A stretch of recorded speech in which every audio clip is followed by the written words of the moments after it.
Hello, everyone, and welcome to the 5th episode of Chat Room with Ted. Today, it's on a roundabout topic. We're going back to the first ever topic with Chat Room with Ted, community radio. Today with me, big parts in the channel's history, Percy6 and Master of the Lemons. Hello. Hello, everyone. You're stealing that from me, Percy. That hello thing was what I was doing to test my audio just moments ago.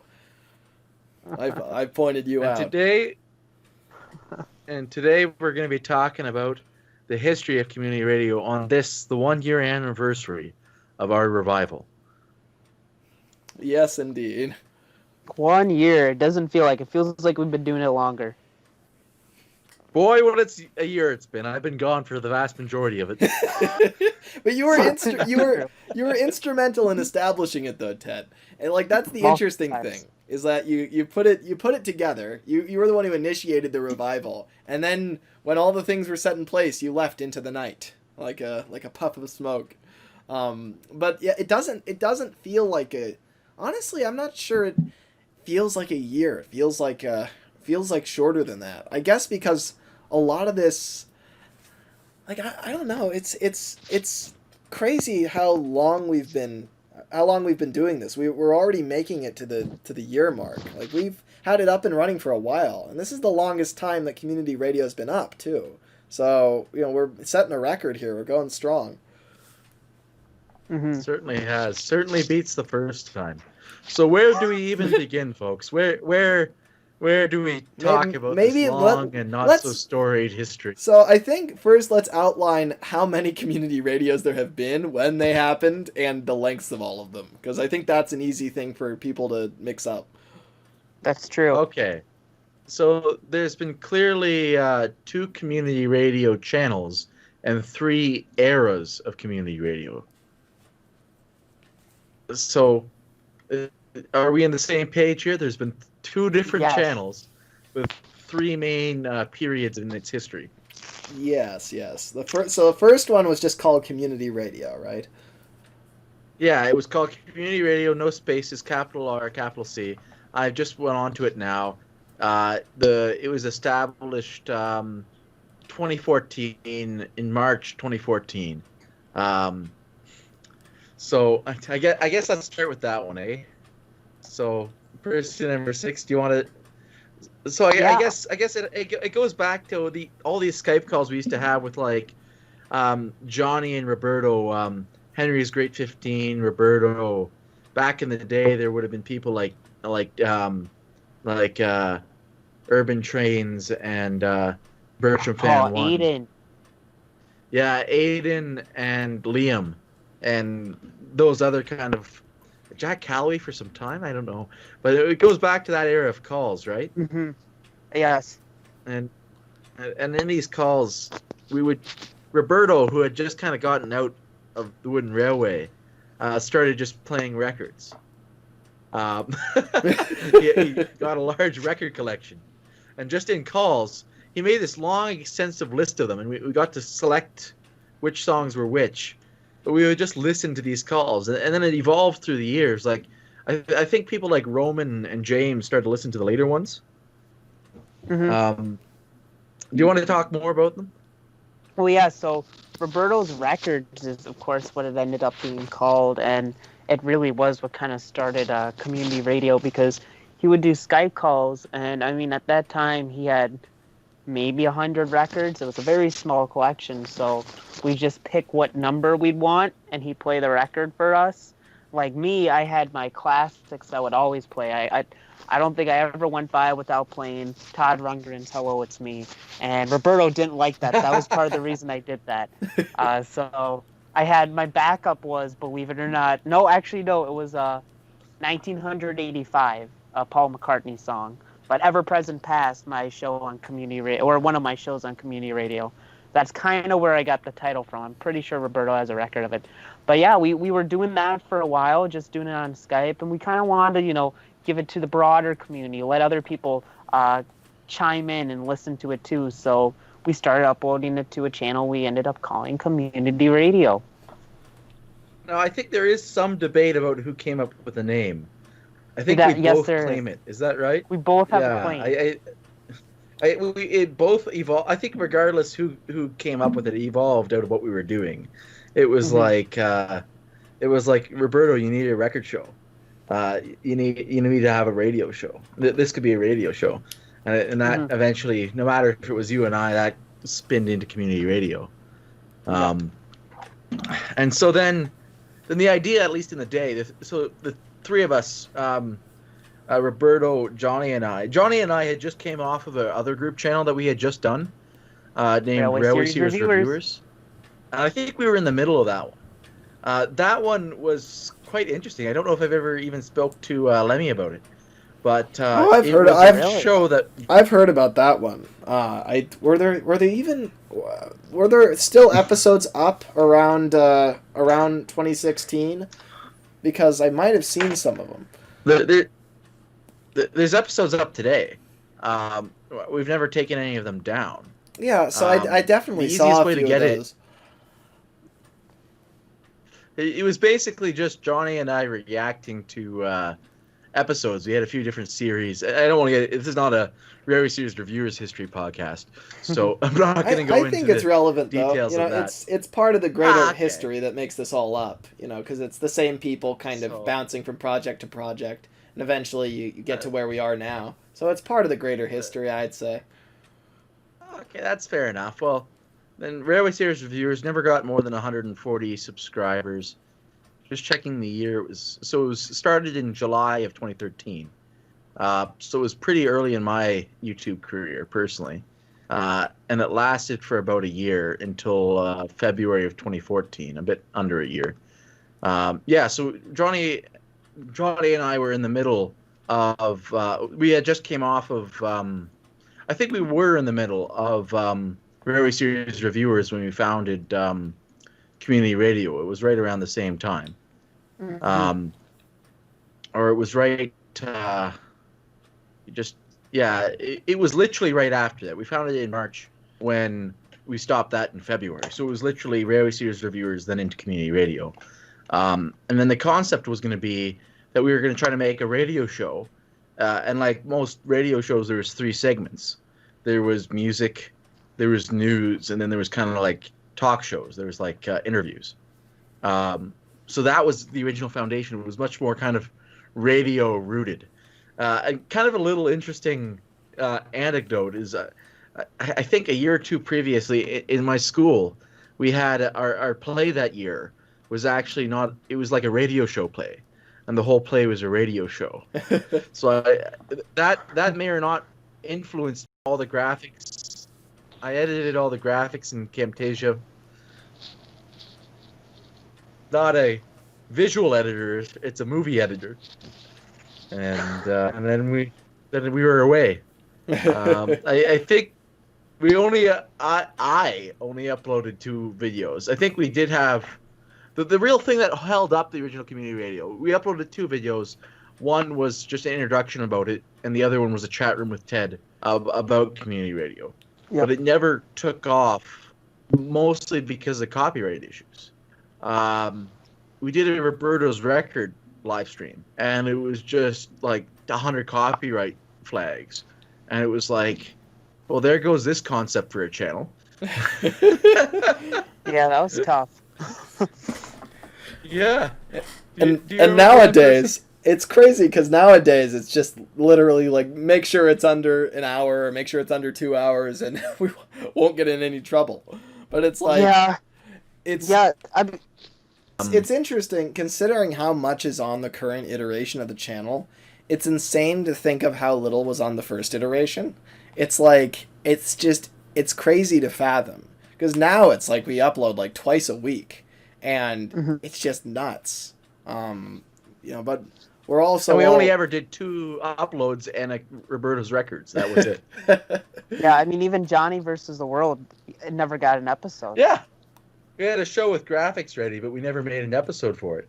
It's so that was it was a false start. The concept was there. So when does when does the second iteration, the first revival, come along? Because I think if anyone's familiar with the earlier iterations of community radio, that's probably the one they're familiar with. I know that's the one that I got introduced to it through, is the second iteration. Because that's like, I think that was the one that probably, that the most we're familiar with. Well, it started that same year, except it started New Year's Eve, so December 31st of 2014. And I think the context for it has to also, we have to talk about Tank Engine Studios. That's true. Because that's essential for the context of where group channels went in the community. Mm-hmm. So Tank Engine Studios, to give the deep dive, it had a very similar start as to what community radio did, where we had a different channel we started it on, and it was myself, Sir Topham Hat 291, aka Jack, Thomas Freak 808, aka Matt, and then Johnny Henry is Grade 15. It was the four of us. That ultimately went nowhere. It was around for like a month.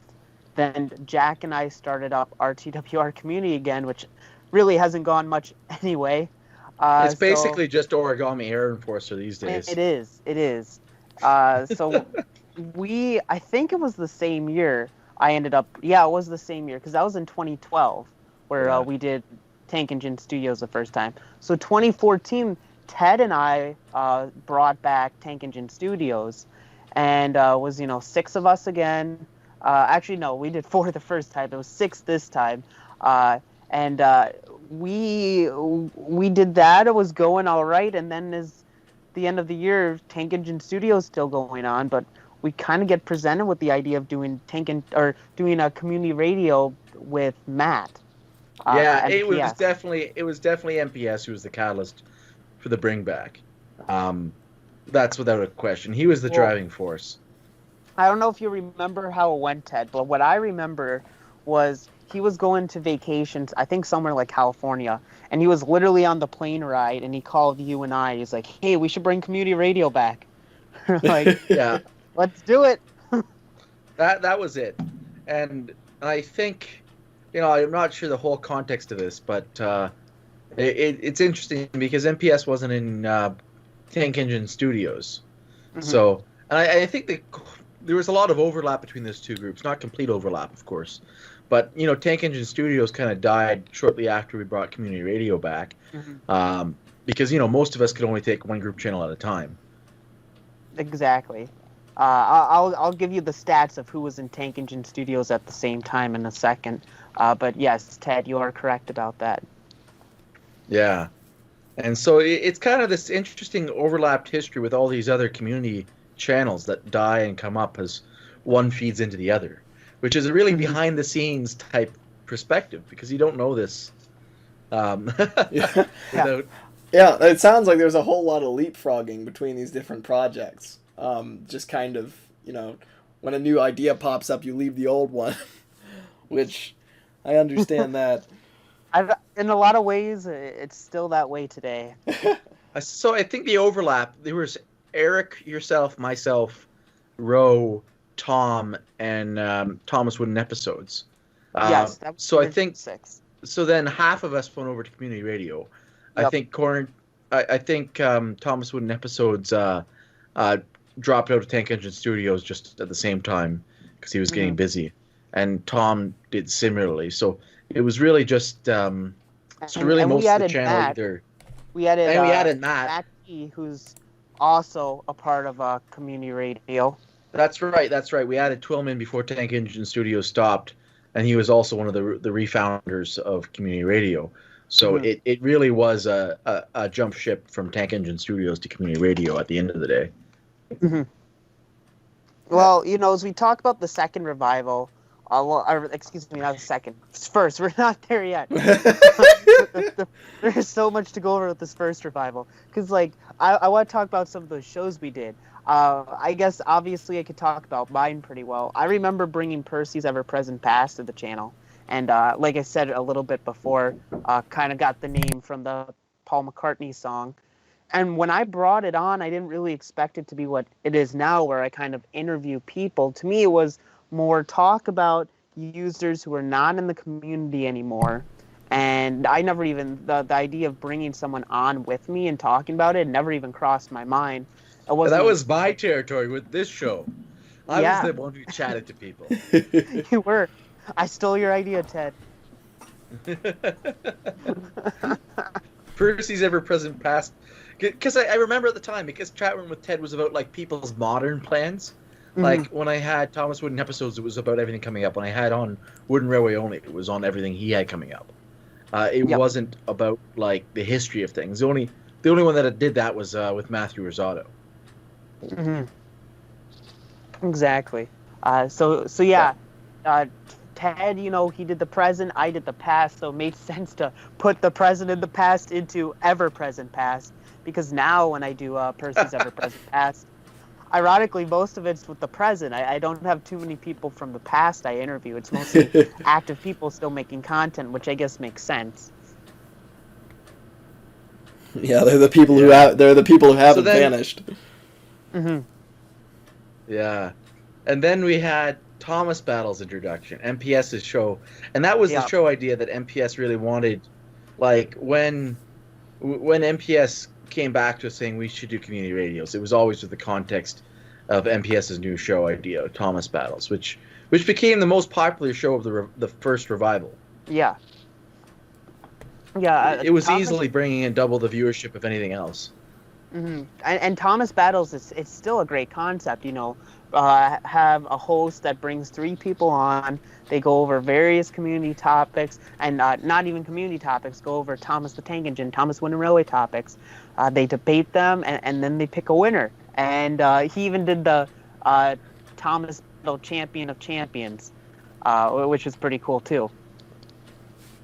Yeah, I've always viewed that as one of the hallmarks of the channel. Like that's just one of those giants of community radio that kind of sticks around, where it, there's something about that concept. And I guess the fact that it involves a lot of people at once, too, kind of brings the scale up, where it's like a kind of a big deal. And I think it's something that, at least, not to skip ahead, but when we brought it back again, that was the only show that got brought back, and it has a different host, because the concept is so good, we got to keep it around, even if it's with somebody else. Yeah, that was a given when we did the third iteration, but we'll get to that eventually. Yeah, but it was definitely the defining, and it also signified the cultural shift. It was MPS's creative thinking of outside the radio show box that made that show get made, and really set the course for every other show that got made on the channel. I guess other than mine, because mine was the last one that kind of fit the traditional, original community radio of being a radio show type box. But the channel started to get diversified and creative away from just music news and interviews. Yeah, it was, and so it was entertainment, which was bringing on. It was more of a podcast entertainment show format, which is like we call everyone's things shows today. Like we didn't call on the original community radio those things shows. We called it the segments, or we called it. It wasn't like it was the context of the show wasn't the original format. It was more like the. That's fascinating to me, because like to me, it's I hear people calling in the third iteration. I hear people calling them podcasts, and I'm like, no, they're shows. And it's funny because it's basically that one step further with the original iteration to the second, which is you go from segments to shows, then you go from shows to podcasts. It's like it gets progressively more modern and broader, which is interesting. Oh, exactly. To see how it evolves. That's the exact thing. And it was really MPS's thinking. And enthusiasm and passion, which was really without any of those things that we wouldn't have been brought back. And what that was quite a span between the two times. It was January 2015 January 3rd, 2015 when we came back. And the previous one hadn't existed since I don't have it in front of me, but at least a few years between that. Well, what I like is, I think today's community radio we're a lot better about, because for a while Lemmy was the one who was kind of like all right, guys, we got to get the uploads. I think everybody's kind of done a better job now of holding everybody accountable, making sure we get our uploads done. Yeah, we've But the reason really made this format solid, but it's like for a while it was kind of hard to get that perpetual motion going. Because with our first revival, that was kind of ultimately what the problem was, because Matt, MPS, was the one who was kind of making sure everybody got their content in, and then once we skipped one of our weekly uploads, I mean, that was basically the end. It just ended from there. Now let's chat about the other shows that made the difference before we skip to the end of the channel, because I definitely want to talk about the end of the channel. Oh my god! And the second end of the channel. So Twillman came on. Matt Twillman, Hero of the Japanese Train, did a show about merchandising. He had two shows. He had two shows. One of them I know was more about politics, and one that he doesn't like to talk about too much today. And he did merchandising for a while, then jumped onto that show later on. And so his first one was on merchandising. I think he talked about a different item every time, and just kind of talked everything about that item. It was almost like a non-visual review, if that makes sense. Yeah, that does make sense, and that kind of is what the show was. Yeah, and I remember how that one came about. I think we collaborated on getting that idea. And, community radio shows come about in one or two ways, and it's always the latter, which makes a better, more sustainable show. It comes up with kind of more of a think tank idea from myself or one of you guys or someone else or MPS, where it's like, okay, this is a great idea for a show. Let's find someone to run it. Or it comes up with someone's actual passion for a subject. And it's always the latter that does way better. Yeah, usually I think this was... It seems like all the best shows are built out of something that people already do to a degree. That's already kind of rooted within who they are. Just to take a few examples. I'll get into this more when we get into the third iteration, because that's very much what Character Gallery was for me and Matt. But even you look at like Percy's Ever-Present Past, and like the passion that you have for the history of the community, Percy, is a big motivator there. Like, it makes sense that you're running the wiki in a lot of ways. Like, of course, the fact that you would do that, it translates really well into a show like this, where you literally do an audio version of that archiving, essentially. And that's what a lot of people have done throughout the history of community radio, is taken a passion that comes up in Skype calls, like what you guys would do with Roberto, or that comes up just through general conversation or through some other passion, and converting it into a public audio show. I mean, I think you're right, Ted. That's where the best shows come from, is where you're kind of doing something you would do anyway. It's like Streets and Statues. It's the same thing. It's like something you would do anyway, but then making it public, making it accessible to everybody at any time. And exactly. So throughout this, we're going to be looking at shows that have both, that are from both. So I think Match Merchandising was kind of a combination, where it was a bit... Matt's passionate about merchandising, but it was also partly, I think, just an idea that we were like, well, you could just talk about an item, like almost like a review per episode. And so that's why I think he eventually dropped it after 3 episodes to something he was more passionate about at the time. And a couple other shows we had going on in that first revival. We had Railway Series versus TV Series. With Wooden RS Sam. Yeah, I forgot about that one. Yeah. And that one went on. I don't remember much about that one. I don't either. He probably only had 1 or 2 episodes, and then kind of moved on from the channel after that. That was the first show in the first revival that left the channel. Yeah, that was the first canceled show. Then we had the Sodor Workshop by Eric. Oh, I remember that one. That was a good one. That was an interesting concept. Yeah, a whole show about customs. Just chatting about customs, how to make customs, etc., etc. How to improve items, that sort of thing. What sets would you like to see? Yeah. Oh no, that's right. It wasn't about customs. It was like if you were Roy Wilson, what would you do? Yeah. In the 90s. Yeah, that's right. I had it a bit mixed up in my head. And That's right. and after that, we only have one other show from the second revival, and it was actually one that never even aired. It was the Kikure Report. Oh, that's right. We also had Cards Against Humanity, which we should probably private because they're going to get us canceled. Yeah, that probably is. Now. But okay, we're gonna be unlisting those before this episode goes out.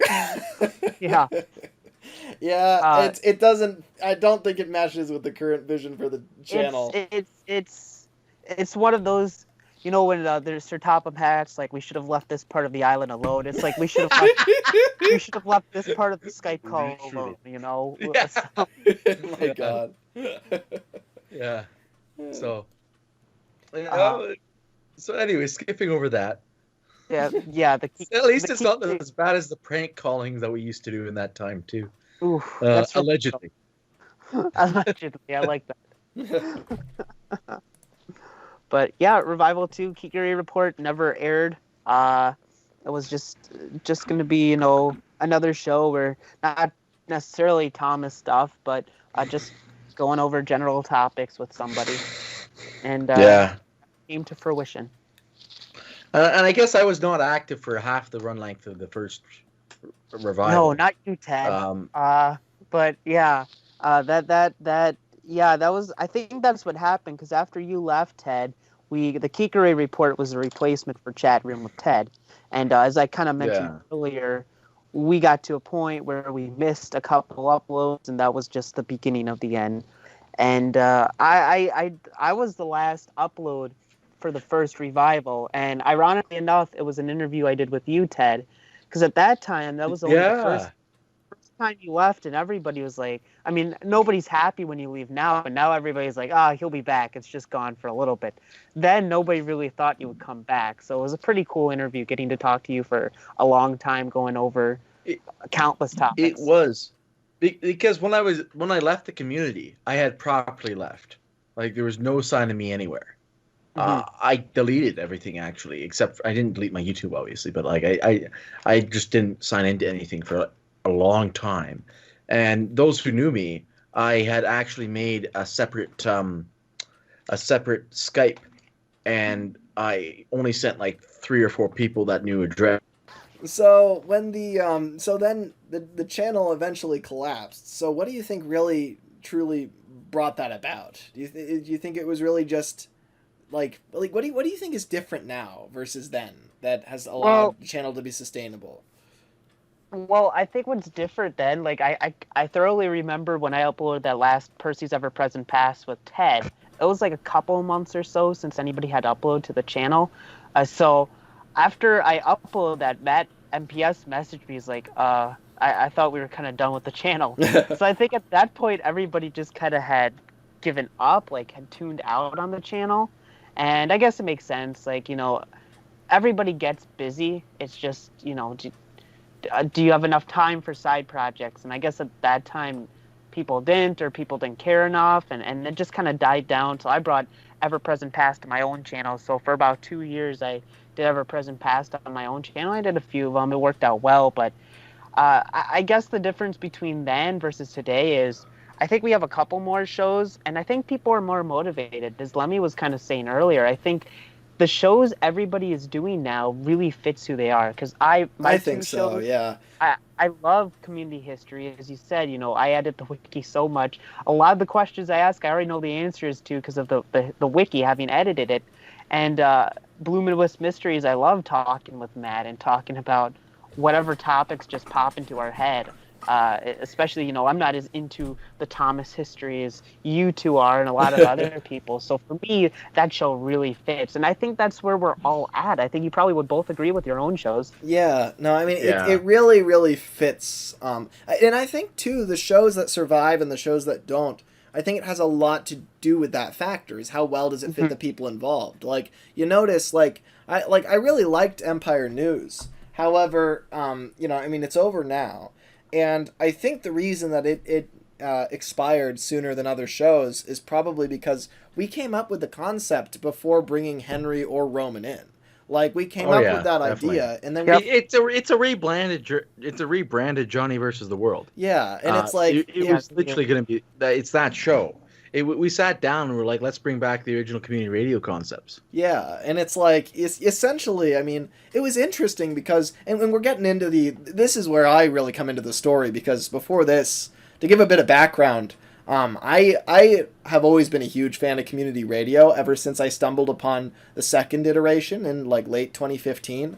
And I really, really loved the channel and just the concept, and it was one of the main gateways into the TWRC for me because I barely knew this community existed, and then I stumbled across a few of you guys' channels, and I stumbled across community radio, and that gave just community radio was just such a special thing. These very specific people that were all really tightly knit, that all like knew each other and had these conversations, and it just felt so casual and closely knit. It was just such a cool idea. I loved watching this channel, and so when we went to revive it for the second time, I was really glad to be a part of it because I had always wanted to be part of community radio.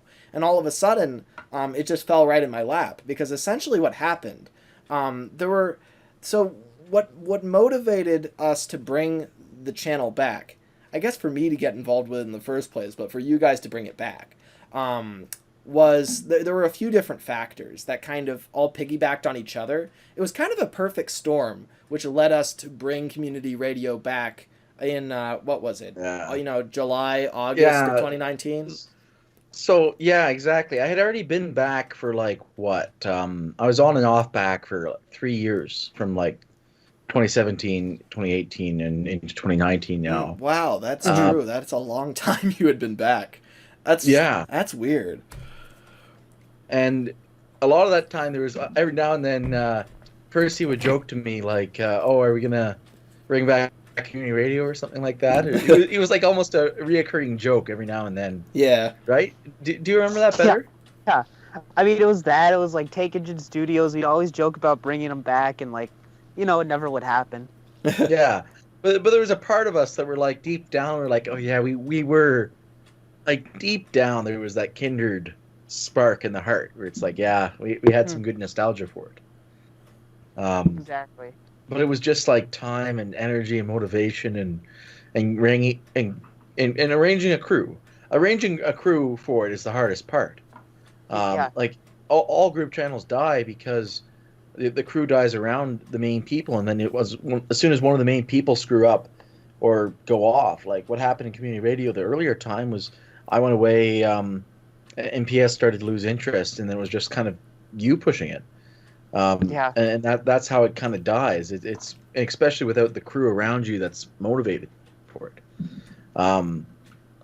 And so we just there's all these challenges, but I guess we were chatting about this a bit before we started the call to get our minds jogged. I guess there's two events that happened on the night of July 6, 2019. Yeah, and one of them was, I recall distinctly, and this is really where I enter the community radio history, is that it was you, Ted, and me and Multi, maybe a few others, but I think it was mainly I remember the three of us. Me and Multi were telling you about a podcast idea we had years ago, because for years me and Multi had been wanting to do a podcast together. Independent of community radio. We just wanted to do a podcast with each other. And back then we were planning on calling it Thunderous Lemons, which I don't think we've said publicly before. I hope Multi doesn't kill me for that. But essentially, we wanted to do a podcast, just a distinct podcast. Maybe we'd make a new channel for it, that sort of thing.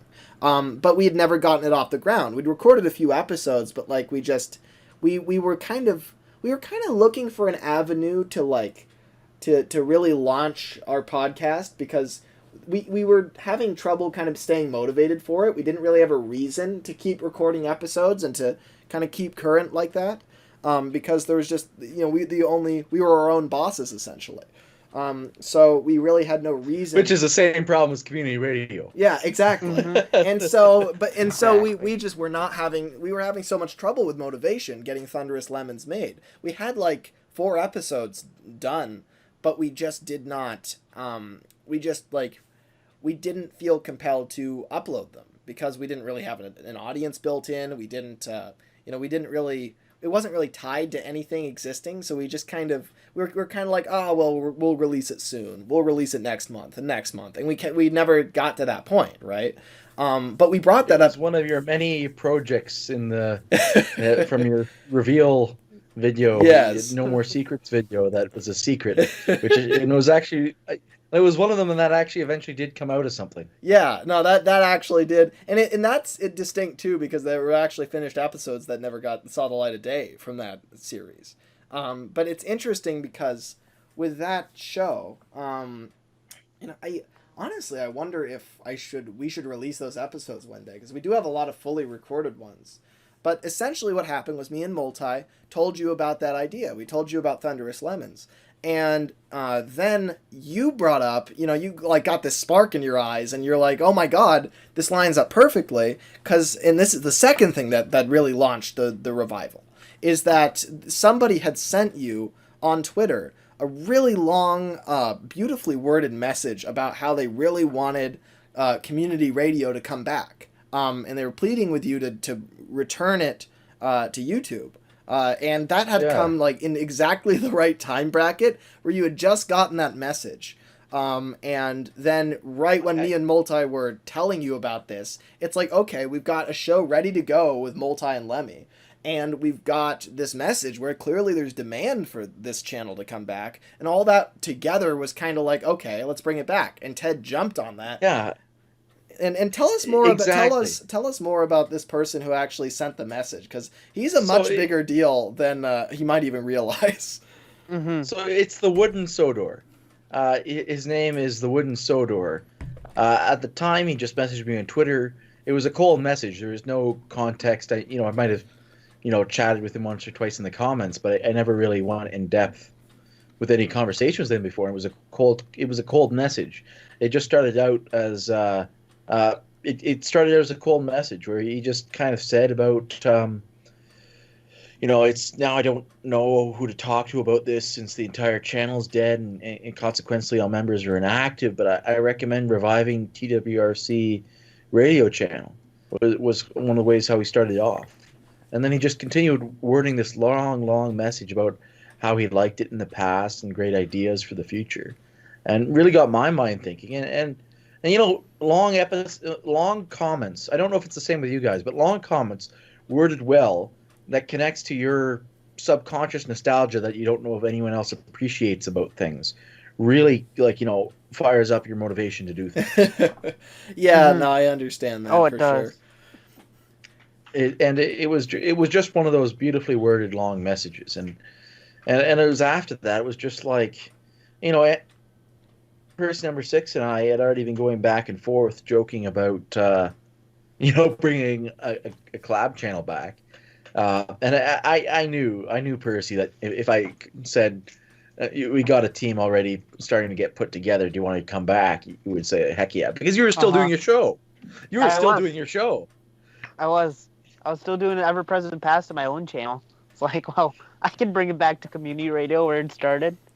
Yeah, there was a lot of stuff that already existed or already was kind of on the horizon that would populate the channel right off the bat. Like Ted, you'd been like long before you actually launched Streets and Statues, because Streets and Statues was meant to launch when the second revival first started. And you had been and I had that idea from 2016. Yeah, you had been planning that for a while, and so you had that. You were like, okay, this is finally the avenue to do this. And then me and Multi had our show, and at the time, me and Multi were planning to just upload what we had from Thunderous Lemons. But then the thing about Thunderous Lemons is that it was built as a standalone thing. And so it was just a general Thomas podcast where we still had the ranking thing where we like rank stuff, our top 5 favorite episodes or top 5 favorite whatever. However, it was like it was a general Thomas podcast. So we touched basically every concept. It was a little bit less based on the ranking and more based on the general Thomas aspect. And because we were going on a Thomas, radio channel, we essentially had to specify, we had to narrow it down a little bit. And our cheeky way of doing that without changing the show too much was just rebranding it as Top Tens, when really it was just our chance to talk about any Thomas topic under the sun. Because really what that was born out of is me and Multi just wanted to do a podcast together. Just because as friends, we really thought it would be cool to have a podcast that we did together. And this was the perfect time to do it, the perfect avenue. Because it was an ongoing channel where we would kind of be required to, not quite required, but like we would feel obligated to keep producing episodes. And we really wanted to make the show, but like you need that extra motivation. And this channel helped with that. It kind of held us to it because, you have to keep pumping out episodes to a certain degree. Not to a crazy And then amount. at the same time, you don't have the sole pressure of a solar channel to do something. Yeah, exactly. Like, I'm sure the grease and oil guys had this huge pressure on them to pump out something frequently because they were the only show on that channel. Yeah, whereas so this channel avoids burnout really well, especially now that we have so many people involved. It's really helpful. Like, say, lately I haven't had a lot of time for character gallery. I've only been doing like one a month. But I know that'll be just fine because everyone else has it covered. And then once I get back to the point where I can do 2 a month again, I can start doing that again. But like if I dwindle, it doesn't hurt the channel. Other people will just fill in the slots. So it's really not a big deal. We can pick up each other's slack really, really easily because we have so many people involved. And that's, I think, some of the magic of the channel. And that's what I personally worked really hard to try to format it that way. Like, I think we learned our lessons from the first revival. The second. You guys were traumatized when we first were building the third version of community radio. This time around with the revival, you guys were just like, okay, we need to make sure it's bend not break. We need to make sure that one upload, if we skip one upload, then we're doomed. We're doomed. And I'm just like, guys, calm down. It's gonna be fine. And you both just look at me no, like, it's gonna be crap. It's gotta be flexible. It gotta come out whenever. It's gotta be chill. You gotta get it fun. Yeah, and that's the only way to. And it's like, in hindsight, I totally agree with that thinking. I understand what you guys meant, but it's interesting because when we were first engineering this, in those early calls for the second revival, the current version, I was thinking like, are we gonna figure out the schedule, in advance and make sure that we it's every say the shows come out on like a very consistent basis, like a character gallery every 3 weeks, and you guys are just like, no, we can't be that specific with it. It's got to be more flexible than that, or else this thing is going to break down and everyone's going to leave it. You were really confused why, and we had to spend a lot of time like you were very helpful with a lot of idea and graphic work in the early days of the revival, Lemmy. But that was the biggest thing that you had to kind of understand. Yeah, I didn't get that concept because it was just like, why don't people just upload on time? And you guys are just like, because it's look, the slightest snag, and then no one's gonna be uploading anything. It's easy for this to fall apart. And you're right. But we've got that flexible system that we have, where we have a lot of people, where we have the ability, anyone could just slip up and not have an episode ready, and it's fine.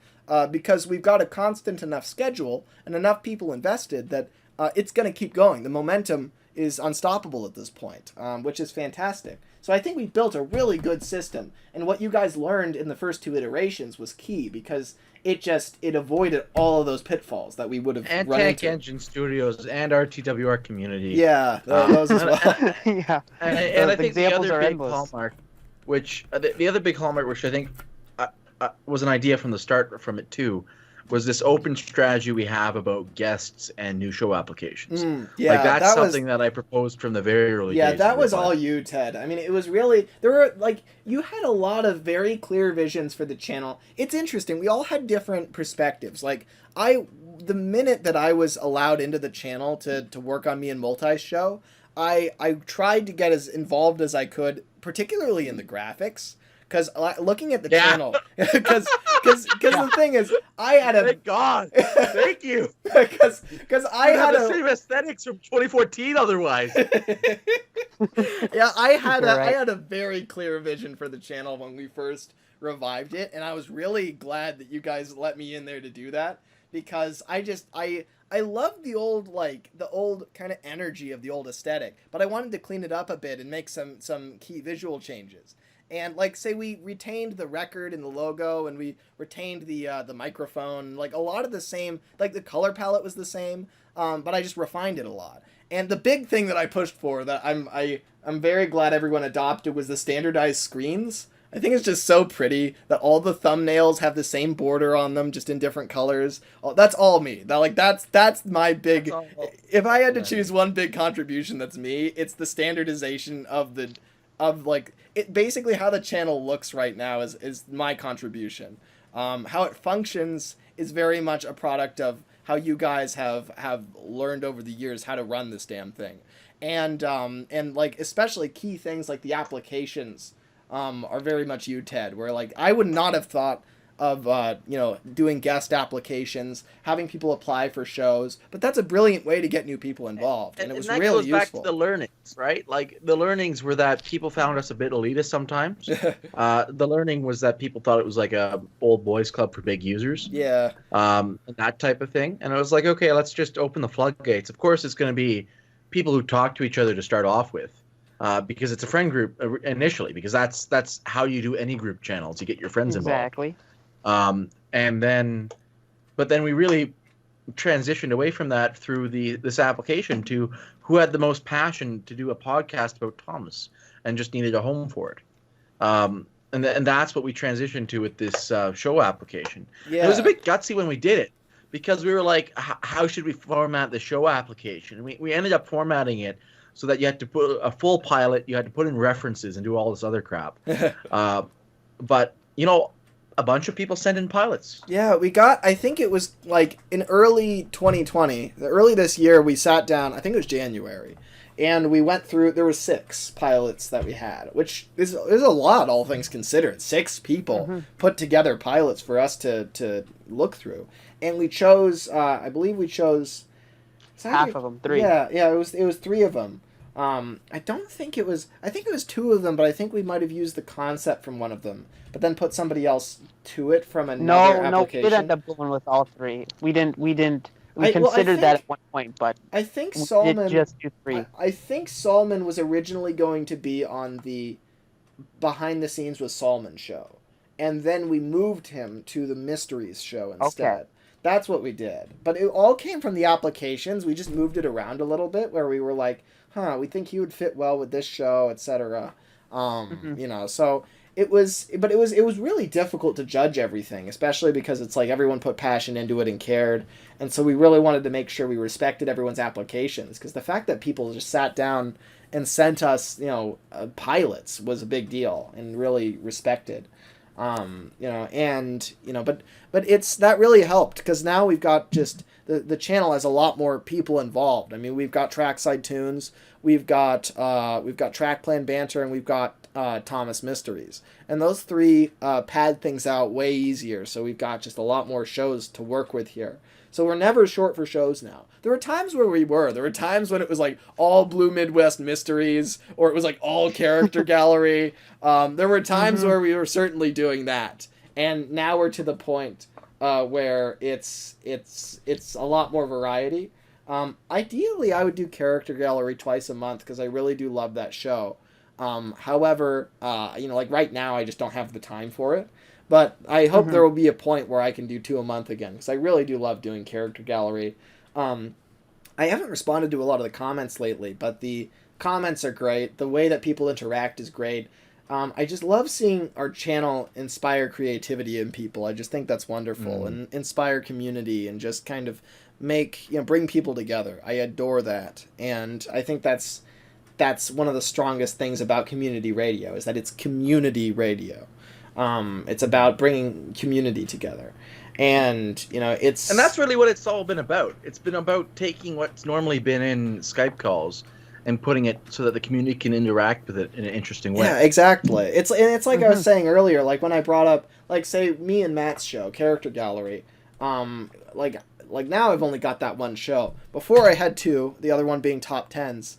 And I loved doing Top Tens with Multi, but it kind of plays into the theory of, like, it needs to be something you're ultra passionate about to last, because that show is no more. And I loved it because I loved doing a podcast with Multi. That was the fun part. And I would have done it as long as he wanted to. But ultimately, he decided to bring it to a close just because he didn't... He was like... He wasn't that jazzed about talking about Thomas in depth all the time. And he kind of didn't have a lot of time. And ultimately, it's just like it wasn't worth continuing to him. He enjoyed it, but it got to the point where it was stressful for him to have to think about the episode every month. And so, we brought it to a close. And we did that on number 10, which I think is great. But like... You should do a number 11 callback one day with top 10 top 10s. Oh my god, really? but like... Someday. But like, Character Gallery is still going. And there were episodes I've done that didn't even have Matt in them, that just had guests, because I genuinely love the concept for the show, because I have a deep passion for the Thomas characters. And me and Matt both do, and I love doing the show with Matt more than anybody else. I mean, that show is built for him and I, and it was first conceived. I mean, back when we had... I guess let's go back to the whole context of how we brought it back, because we've kind of jumped ahead a bit. But let's get the narrative back in the timeline perspective. Yeah, so, let's talk about the meeting that happened at Trough after. Well, let's even go back to that. So, what in the first night when we kind of were all coming up to it. There was that we left off with the Skype call with yourself, myself, and Multi, and then I was like, let's add in Percy6. And then what was your initial thought and reaction? I don't think we've got that yet from the idea of bringing it back. No. So when you guys added me, I'm like, because Multi and I have talked a lot over the years, and he had mentioned about you and or Lemmy and Multi doing a podcast together. And it was like the perfect storm. Ted bringing up wanting to bring community radio back. Because if it was up to me, I would brought it back any day if there's people to do it with.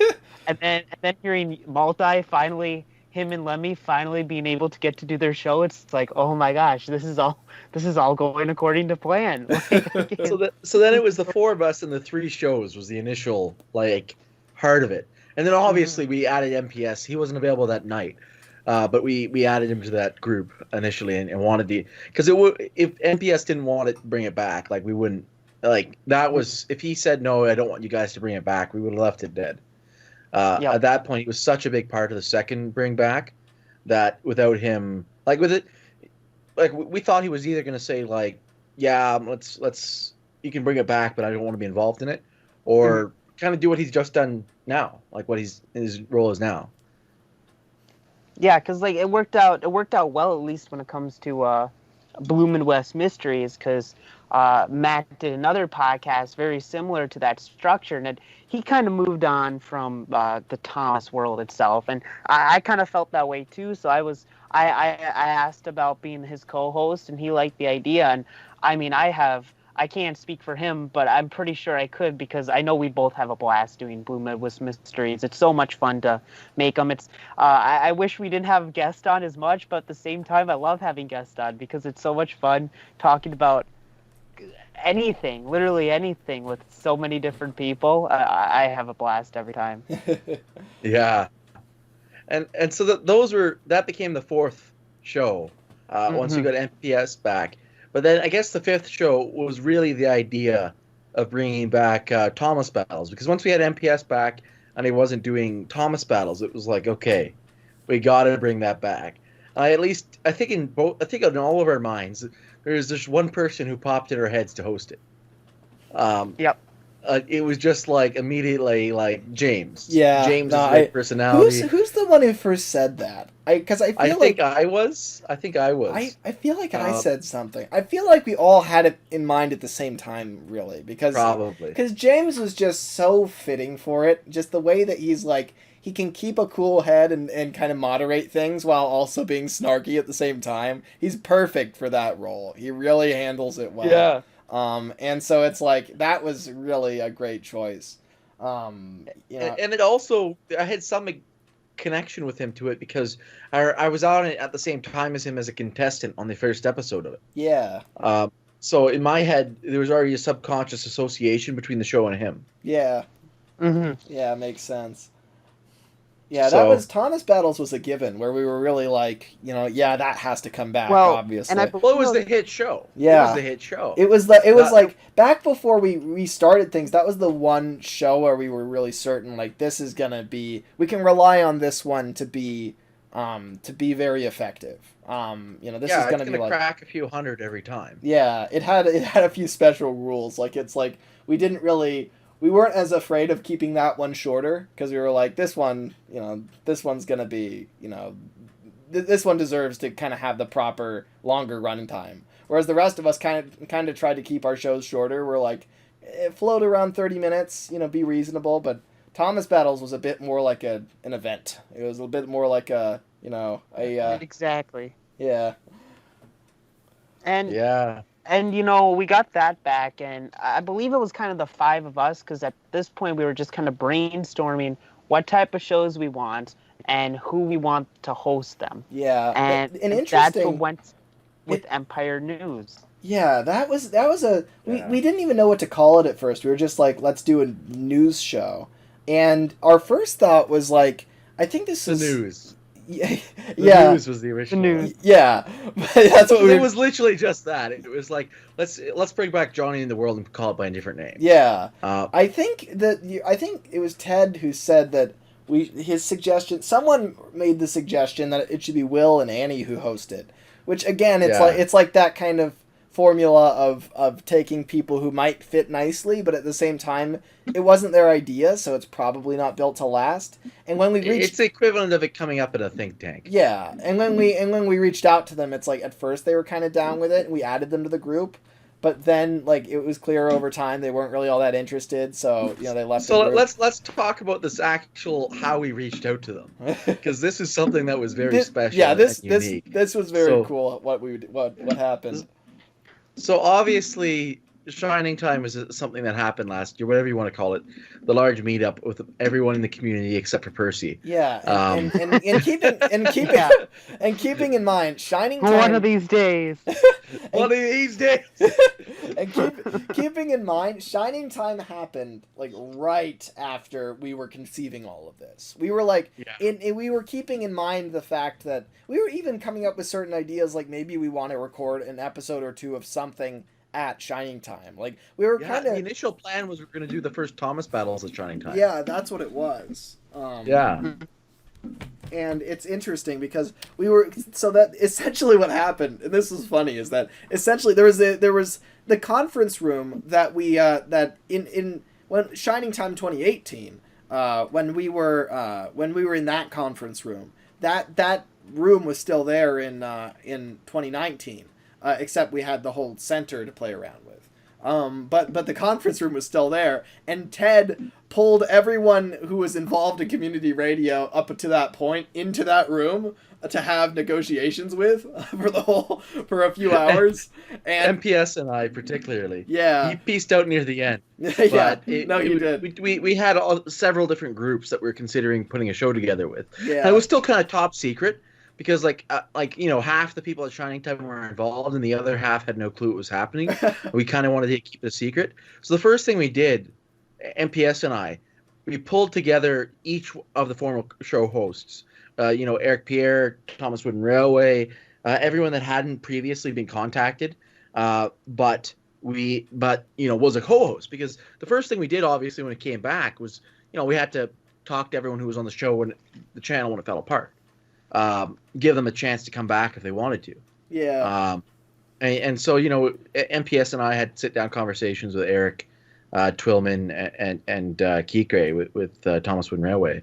And Eric, wished us well, but like other people in the community, he kind of has been interested in less and less by that time. But he was very interested at the start, but, it just wasn't what he was interested in. And then who else? Thomas Wooden Railway is the same deal. He more straight out said, I'm not interested really. It never got off the ground. But again, he still wished us well. But we still had this kind of formal sit down. I called him into this room where, can we pull you over here for a second? And we closed the door, made sure it was silent. We had these sit down conversations, and then we pulled Twillman in. We pulled Hero of the Japanese Train, and it was a really interesting conversation with him to start out with. He wanted to do something, but he had no clue what. But he also didn't want it to be a time suck, and he wanted a backup plan. And the whole philosophy of it, having bending not breaking and having it not rigid, was the hallmark of the start of it. So that was the selling feature we had for all the show hosts, obviously, because all the show hosts were worried about the time suck, and that was the staple selling feature. And then, the idea was tossed around by. Do you want to tell the story from here, Lemmy? So it's interesting because there's a slight gap here because I don't know. All I know. So I'll tell the story from when I was brought into the room. Because it was funny. Yeah. You looked awfully stern when you brought me in. I'll never forget your face. You were very business mode, which was funny. but you essentially shuttled me in there, and you're like, all right, well, we've got Matt wants to do a show with you, Lemmy, but and it's like I think you gave me the quick rundown. It's like a character analysis show. I think that's what was mapped out at the time. It wasn't until we got home from Shining Time that I came up with the graphics and the name character gallery. But we knew after that event, you basically brought me into the room. Yeah, I was very sold. And me and Matt decided together, we'll do a character analysis show together. And I only got more invested in it from there, especially because at that time I had no motivation for anything. And so community radio was a lifesaver for me because I had no other creative outlet at the time. Every project I tried just fell apart in my hands. And it was like community radio was the one thing that I could finish projects consistently in. And so character gallery, I poured a lot into the channel and a lot into character gallery. And it's why I'm very involved, not as much lately, but it's why I'm at this point very involved in the management of the channel and very involved in the design and very involved in the graphics and that sort of thing. It's because I wasn't doing anything else at the time. Like I had no other artistic pursuits. And so I became very invested in community radio. And particularly I became very invested in character gallery. And it was a blast starting that show up. I was so excited when I first came up with the design aesthetic. I was like, I'll base it on the DVD menu character gallery, feature. That'd be so cool. I make it widescreen, but I do the same general aesthetic. I have a promo picture of the character. I was really proud of the screen design. And that was the first new border screen that was made. I made that and I showed it to everyone and I said, at the meeting, I was like, well, what do you think of this? What if we do borders like this? And everyone's like, oh, that's pretty cool. Yeah, let's do that. And I really fought for that to be consistent. The community radio logo in the top left corner, I really wanted that to be in the same place every time, just so we had this consistency across the board. And it's really cool now because I get to look at like the 50 or so videos we have.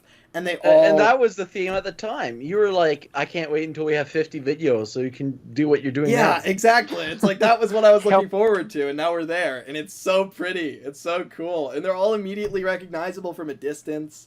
I just love that design. That is I think that might be my biggest contribution, is that design kind of aesthetic. Well, you've contributed a lot. So then, just to get the story back to until we launched, so then we spent about half a month to a month working on shows, working on graphics, doing the first shows. I mean, we filmed everything.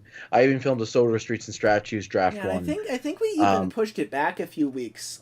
We did. We pushed it back a few times to be properly ready. Yeah, and we were very ready when we launched too. It was like a really proper. We started strong. I feel.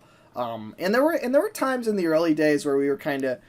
Where we missed a week or two, or missed. I don't think we ever missed more than a week, but there were times where we skipped a day or two, and we didn't have enough to go around. But we never totally lost motivation. We didn't even really lose momentum. I mean, when we did. Well, I pieced out almost immediately on my Okay, yeah, that's true. After The joke was, Ted, after you left, we joked about how you got the application set up. It's like Ted put us in the perfect spot, and then he left. Yeah, exactly. You set up everything that you needed to, and then you disappeared. It's like everything we needed. This is the first time I've done this too. It's an anecdote, but at my engineering society at university, I completely remade the organization and restructured the whole thing. And everyone was like, "Oh, Ted, next year when you're gone, it's not going to be as good. How can anyone be as good?" And I was like, "Oh, just wait." And I spent the whole year restructuring it so it could basically run with no one in charge and be at the same level and quality and just be very simple and easy to run. And it was just all about how you structure it and set it and let it go. You're really damn good at that, because you did that here, and you put all the most necessary decisions were made at that point. And then from that point onward, we had the bend not break system where we were able to have some leeway in uploads. We haven't needed a proper leadership structure since it started. Yeah, which I like a lot, because it's like generally leadership is interesting in this community radio group, because it's really like we don't really make decisions unless everybody is on board with them. So they're very democratic in that sense. However, it's like if it's a really big decision, we do like say if there's a huge decision, then there is a bit of a preference for the people who have been around the longest. So like you've got, it's mainly, I think it's generally like at least when you were away, Ted, it's interesting. I guess the people who have been the most involved in running it, like me and Percy and MPS for a time, were like the three people who were kind of had to convene on certain things. And you could have stepped in when I went out for that, because before that it was Percy, MPS, and myself. Yeah, no, in the earlier days that's what it was. And I was about, I was kind of in the same position as everybody else, as James, as multi. Well, and as we kind of talked about, there were times where character gallery was kind of the thing keeping the channel afloat. There's times where Blue Midwest Mystery was keeping the channel afloat, and naturally it makes sense that the three people that, because Matt was in and out for character gallery at the start, and it makes sense that the three of us were kind of the ones doing it. And I think it was a matter of investment. It's the fact that like we were the ones. I mean, like I've always loved. I wish this was the case again. I loved when you and I, Percy, were the only two people with two shows. That was just a fun. I did too. I missed that. Yeah, that was just a neat thing to be the case. I'd like to make that true again one day. I think it will, but and it made the most sense, because I mean, we definitely have been the most invested throughout the entire run, and I mean, we both put a lot into the channel, and that's why we're here right now. Yeah, for sure. Yeah, and it's just been an excellent ride. I mean, I'm so happy it's still going, and I think the key to that is having so many people involved, and also just we all care about it. I mean, it really seems like it's gone through a little renaissance this past month or two. Yeah, that as well. Like we've had this Summer Spectacular, I think is Roberto's name for it, right? Like Super Summer Spectacular. Super Summer Spectacular. He says all sorts of variations of it. You listen to Roberto's records. He's like I think he said Super Summer Super Spect. He switches the words around constantly. I think he's just got the collection of words, and then he just puts them in different orders depending on what he wants to say at the moment. But but it's an interesting idea, and it has been. We've had a ton of stuff coming out. Sometimes it's to the point where I wonder if we have too much, because it's a lot of stuff. But maybe the Super Summer Spectacular, maybe. Well, I was proud of us that we were able to do the entire month of July with 3 uploads a week. Yeah, that was crazy. I mean, that was really neat. And, and I guess if somebody really likes a specific show, it's nice for them, because it's not like one show is ever too overdone. It's like, it's just more uploads in general. So, like, maybe instead of getting 2 Blue Midwest Mysteries a month, you get 3. Or 5. It's like, but like, but as Midwest Mystery. If you go back and watch it as a playlist, it's probably pretty cool for people who really like the shows, that there's a lot of those. And but it's really great. I mean, we've got it's really great that Roberto was able to come back and do so many airings too. I mean, that's a blast, and I believe he has another one coming up this month. I've missed everyone so far. I'm so excited to finally get one. They've been at inconvenient times for me so far. Yeah. I haven't been to Roberto's record since the original channel. Yeah. So maybe the second channel. I think the second channel we did some live streams of it and then we didn't upload them. I've recorded every single one of the streams, including the music and everything. So we've got all of them, from this run. But it's just he's been uploading the air checks, but he can't. It's a shame that we can't upload the actual the Daily full Motion. Well, maybe we could. Oh God, a community radio on Daily Motion. That's a dangerous precedent to set. I don't know if we should start that. I don't think we can hit daily upload schedules. But my God. But yeah, no, I mean, it's I'm really proud of where the channel's at now, and I'm very glad too that it's it doesn't put a lot of pressure on one person. There are times when some of us I think have to do a bit more than others, but for the most part, say if I can't do character gallery one month, then I know the channel will be just fine because everybody else will be, there's tons of people making stuff and putting it up constantly. And so it's if one of us can't do anything, the others will pick up the slack. And that's really the key, I think, and it's why this iteration's been able to go on so long. And I think that tells us something, too, is if we do start to dwindle, we just need to bring in more people. And that will keep it alive long enough for us to then return to it. It's like when I came back and I was like, okay, guys, I'm just about done a cut of my first show. I want to post it up and let's get this rolling a year late. And it was like, okay, they'll put you in the next free spot 1 month from now. And I was like, yeah, what the heck? Yeah, really. We've been doing this monthly schedule thing where it's like I basically I go into a photo editor and then I put the show logo on every available slot in the month, and I tell everyone, I basically map it out visually, and I say, okay, everyone, pick days. We've got Mondays and we've got Fridays, and so everyone picks their different days that work for them. And oftentimes the schedule does switch around a bit, but we fill up the whole schedule at the beginning of the month, and then we usually we hold true on it, which is pretty cool. I mean, usually we're pretty effective in executing the plans we want to execute. So, we hit our goals really a lot. Not overwhelming because you only have to put one down, and then it's filled. Yeah, exactly. And then you get excited for it, and you make it ahead of time. Yeah, no, exactly. And it's it's really even with as much as I'm working on right now for my other projects. I have to say that it's I'm not too nervous about having to get a character gallery done this month. Because I think, it will be, firstly, it's a week or two away. But secondly, it's so much easier to just, this is an easier project than most things I've had to do on YouTube. You just need to talk for an hour, talk for an hour and then trim it down a bit. And then you got the screen. And then that's that. It's you've got it. You've got your show. It's finished. And put it up on YouTube. And that's really nice to be able to do it with so little. It's not low effort, but it's by its own nature, it doesn't require a ton of effort. It's built that way.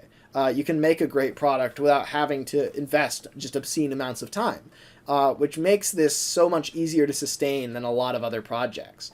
And it's really nice to have because, if nothing else, I'm producing content for community radio.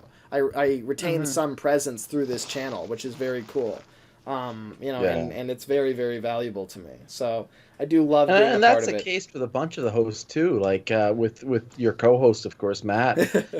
His only content on YouTube recently has been that.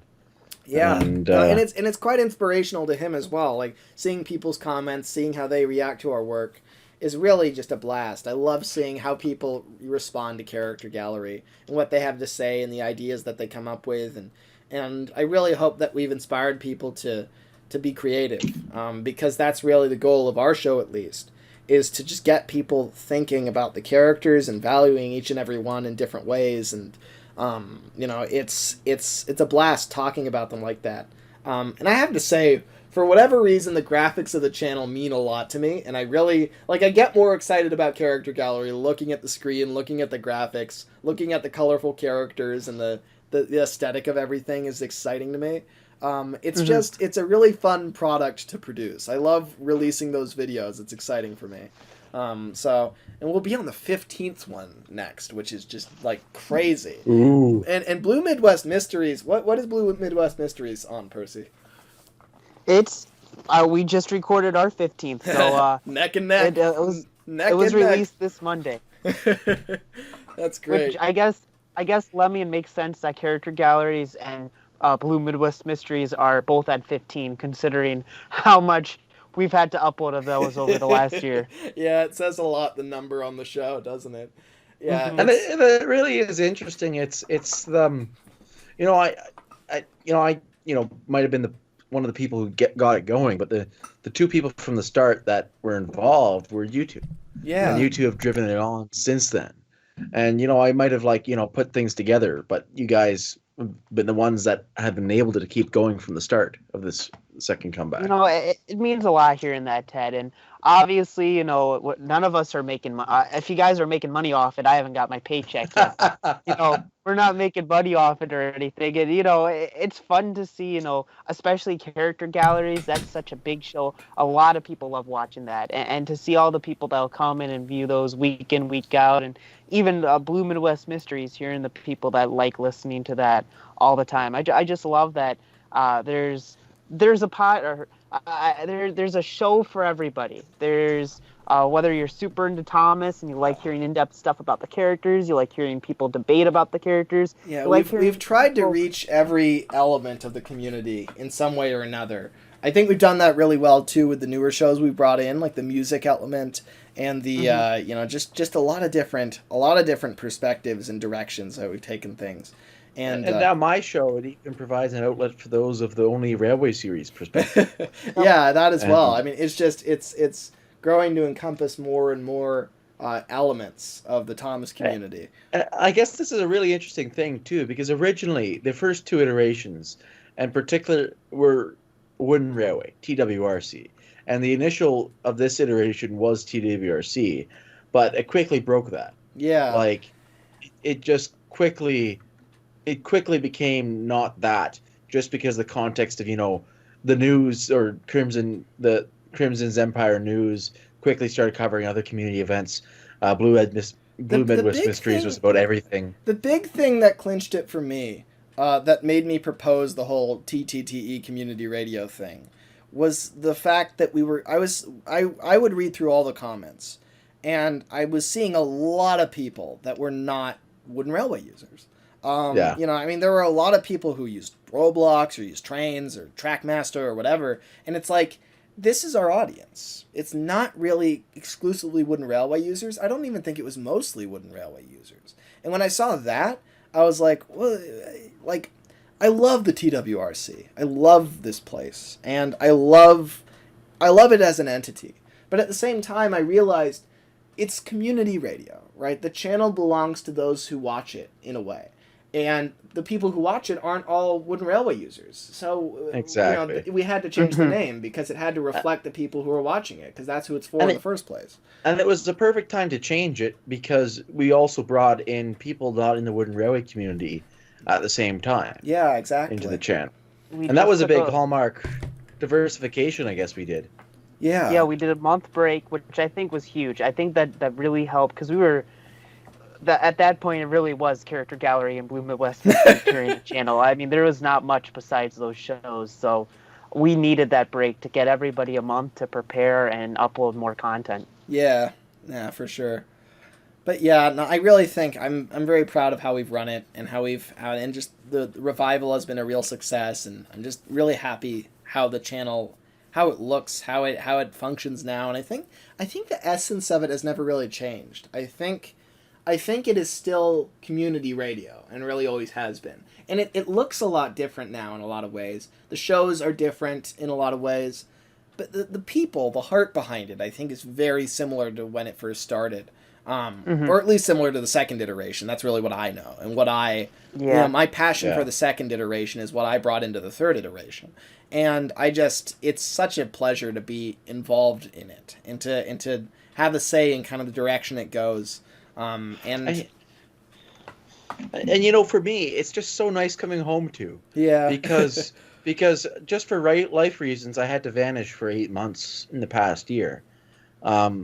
And it's just such a nice thing to come home to. It's really like walking in the door, hanging up your coat and hat, and just like, I'm home. It's a comfortable space. It's like, heck yes, I can upload the show I've really wanted to. I finally have some time to do it. And exactly. My friends are all still here, and we're still all doing it. Yeah. It's like, thank God you guys have done that. Because it could have collapsed, but the rules that were put in place in the beginning and just the ideas behind it and the way it's been managed, all that together has kept it running. And it's just so nice that it's stable and that it's a constant. And I really hope it keeps on going like that. I think the best part is, I think what gives me confidence that we'll be here again in a year from now is there's a lot of people motivated to make their shows. Yeah, and definitely. I don't foresee that changing. Yeah, no, I definitely want to keep making Character Gallery into the foreseeable future. I love doing that show with Matt. I love having these conversations. I love being involved in this channel. So I don't see it going anywhere. And that's we're gonna get closer, and it's gonna be crazier and crazier how much longer this iteration lasted than the others. It's like it just spirals like that, which I think is very exciting. And with Streets and Statues, I'm 2 episodes in. I can easily see it going to 20+ episodes before I run out. Yeah, exactly. And I have some really great episodes planned. There's a lot of space to move around in it. The first 2 episodes were rather rigid and more history based, because you have to really introduce what's in the first 2 episodes before you understand anything else. Yeah, naturally. But now that I've covered the basics of Railway Series lore, I'm really happy to just spend a lot of time goofing around over small little topics forever. Yeah, and because there's always more to cover in the Railway Series. I mean, I've had people history in railways for in PDF form for like what must be like 3 years now, and I'm still discovering new things. It's just nuts.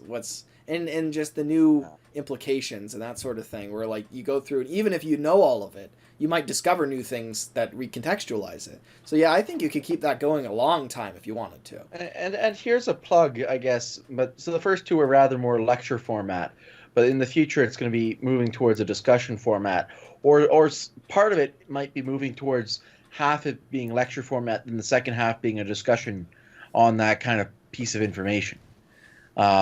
So if any of you guys out there watching are interested in Railway Series lore and history and are interested in a particular part of it, fill out the guest application in the description, and we'll see if you can come on.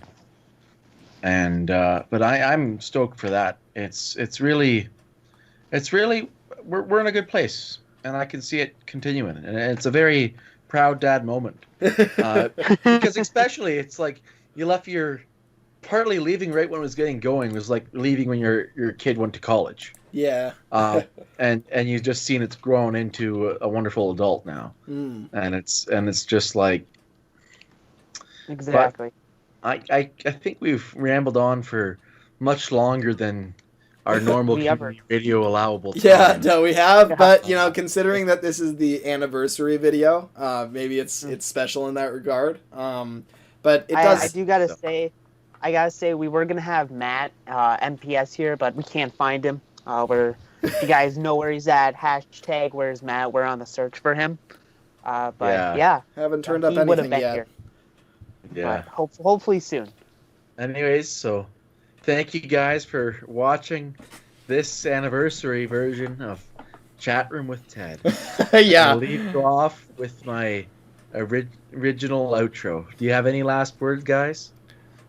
I think we've pretty much said our piece. I've been Master of the Lemons, aka Lemmy. I'm Percy number 6, aka Percy number 6. I'm Oliver Duck, aka Ted. Thanks for watching.